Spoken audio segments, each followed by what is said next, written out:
এই যে ইতিমধ্যে আমরা দেখতে পাচ্ছি এখানে যে হকার উচ্ছেদের মতো ঘটনা ঘটছে, বারবার একটা কথা উঠেছে বিকল্প একটা ব্যবস্থা তাদের জন্য করা। এই সরকার কি তাদের জন্য কোনো বিকল্প ব্যবস্থার কথা ভাবছে? আর দ্বিতীয় কথা হচ্ছে, আমাদের পশ্চিমবঙ্গের একটা অন্যতম বড় উৎসব হচ্ছে দুর্গাপুজো। বিগত সরকারের আমলে কিছু আর্থিক অনুদান বিভিন্ন ক্লাবকে দেওয়া হতো। নতুন সরকারের পরিকল্পনার মধ্যে কি সেই আর্থিক অনুদানের বিষয়টি রয়েছে? এই দুটো প্রশ্ন আপনার। প্রথম প্রশ্নের উত্তর দিই, ফুটপাত দিয়ে হাঁটার অধিকার জনগণের রয়েছে। সেই ফুটপাতকে জবরদখল করার অধিকার কারণ নেই। যেখানে সরকারের ভ্যাকেট ল্যান্ড রয়েছে, যেখানে জনগণের প্রয়োজন নেই, সেখানে বৈধ অবৈধ যদি বসে থাকেন, মানবিকভাবে দেখব। কলকাতার বড় বড় চওড়া রাস্তা, জনগণকে হাঁটার জন্য ফুটপাত, এটা কারো হাতে দেওয়ার অধিকার আমাকে কেউ দেয়নি।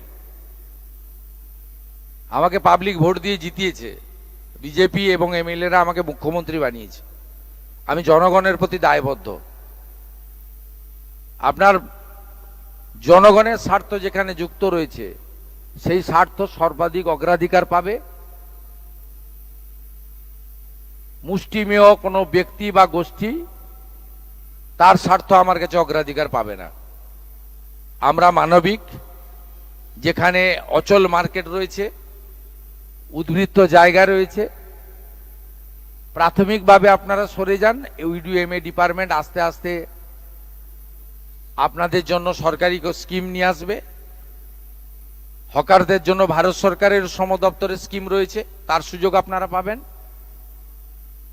এবং অন্যান্য সুযোগ পাবেন।